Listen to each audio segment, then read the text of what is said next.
One of the biggest ways you protect your culture is through the interviewing process. So during the interview process, you are the gatekeeper. You are the one who has all of the power and all of the control in this one season where you decide what you are going to allow into your organization and what you're going to say no to.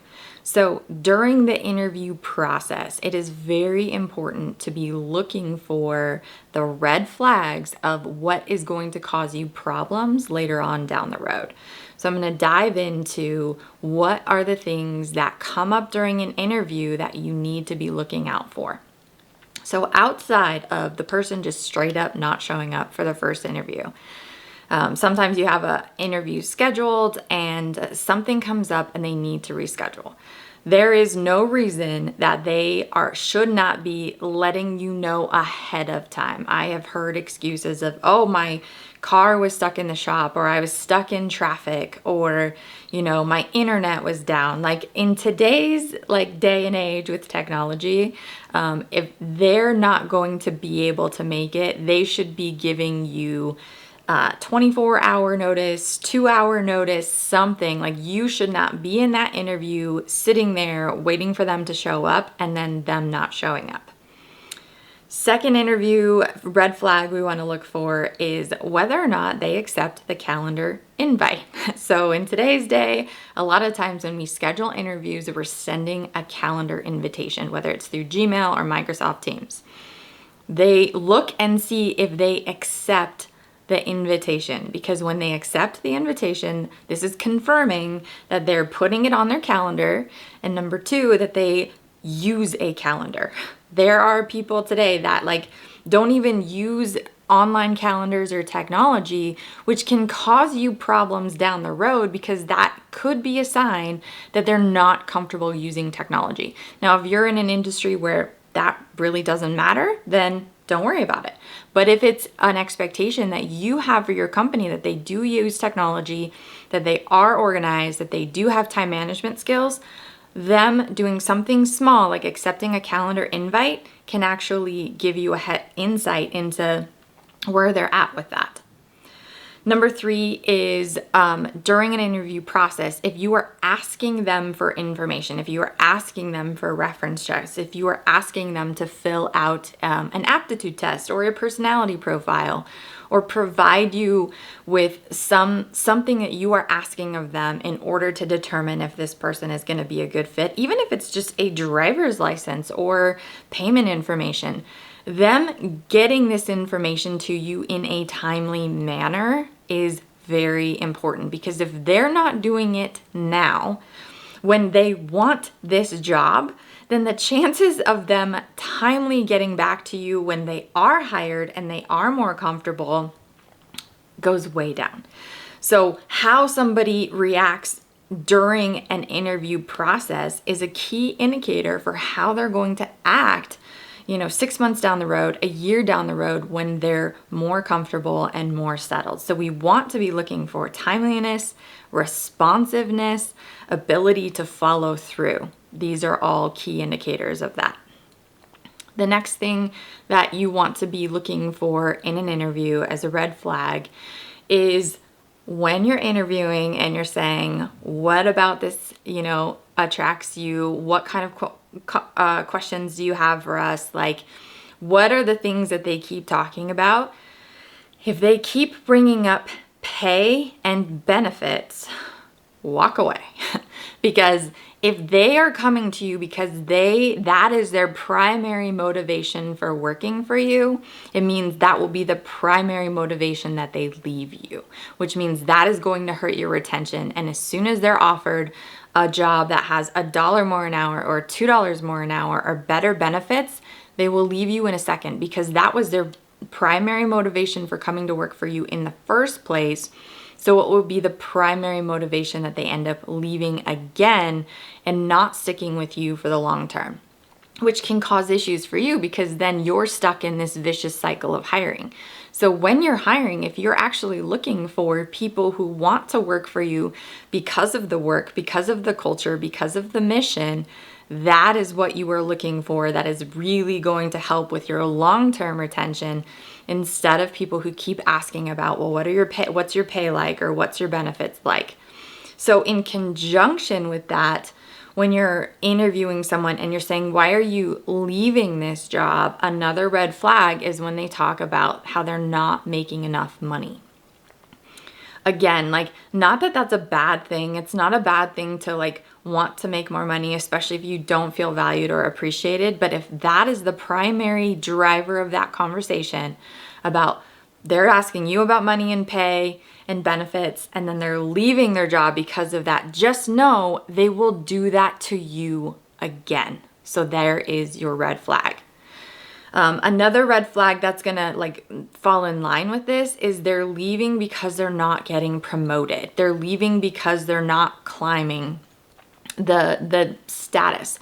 Now, if someone's leaving because of that, like, there's always exceptions to every rule, but this can be a red flag because they can be motivated by status and money, and maybe aren't the type of person who is like able to lead well and has deserved to be promoted.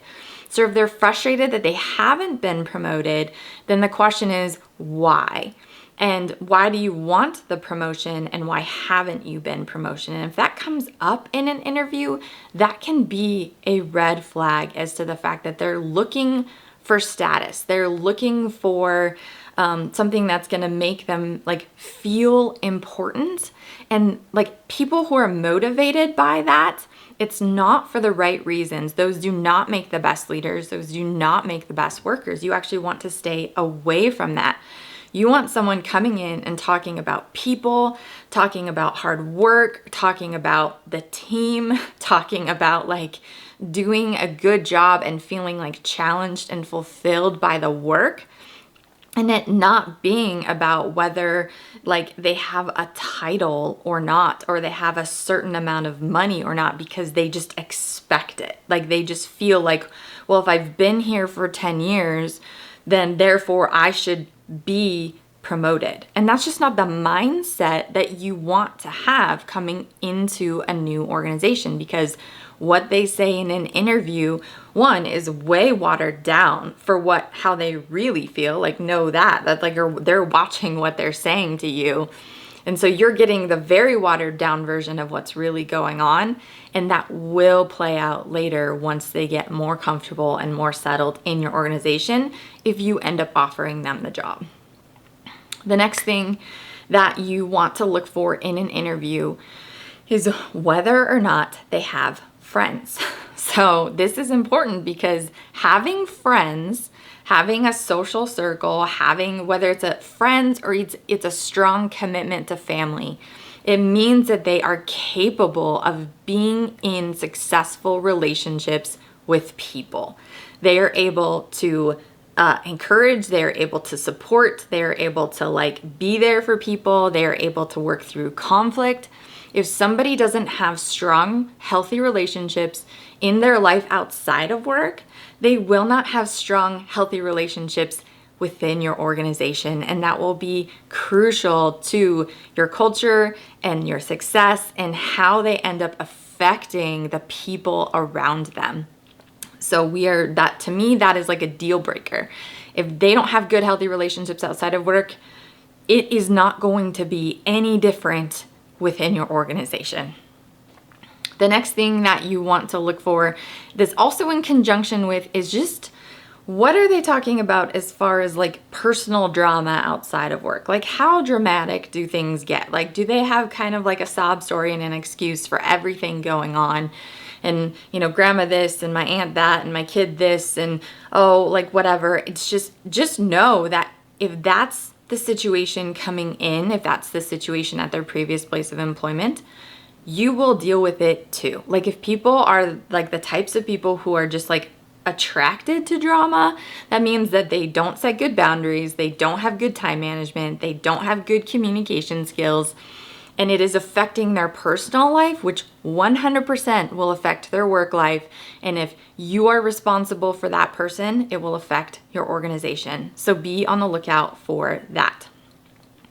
The other thing that you're also looking for is red flags can be like how much they talk about hobbies and stuff outside of work versus like professional and growth goals.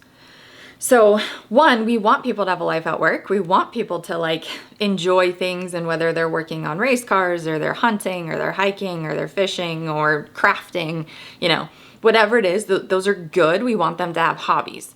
However, what you're looking for is that those are hobbies and that they also are like as committed to work and professional growth as they are to their life outside of work. Because what you might end up with is someone who's just looking for a job. They are just looking for a paycheck. They're just looking for somewhere where they can come in, clock in, do their job, leave, so they can spend all of their time, energy, focus on everything outside of work, and they're only going to give you the bare minimum or just like whatever it takes to pass the bar and scrape by to your organization. So this can be a problem if you're an organization that cares about your culture and cares about your people and is trying to grow and scale and develop and realizes that people are like the essential part of that. And so if you have someone who's not fully committed and like engaging in relationships and trying to grow and develop themselves like at work and within your organization, then that is going to like bring down the team. It's going to bring down the morale. And there are indicators during the interview process that can shed some light into this.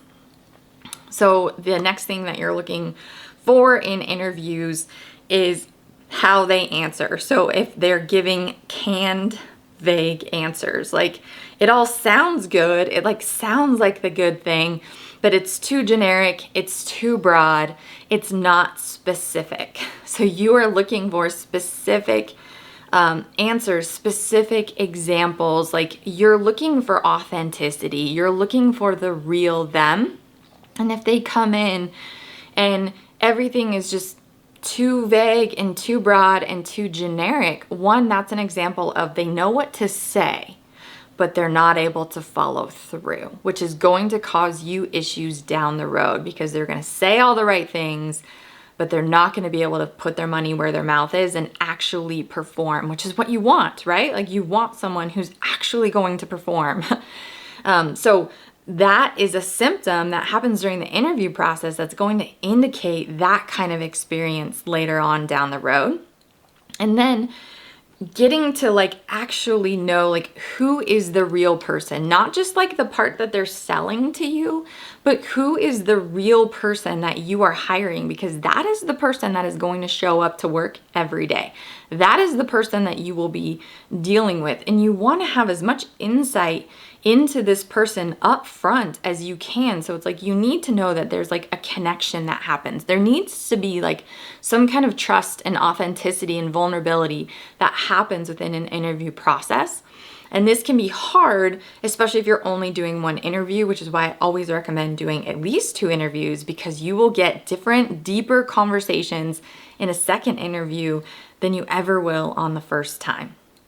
So take the time to really like feel like, okay, I have a good idea of who this person is inside of work as well as outside of work, because that's the person that is coming to work for you.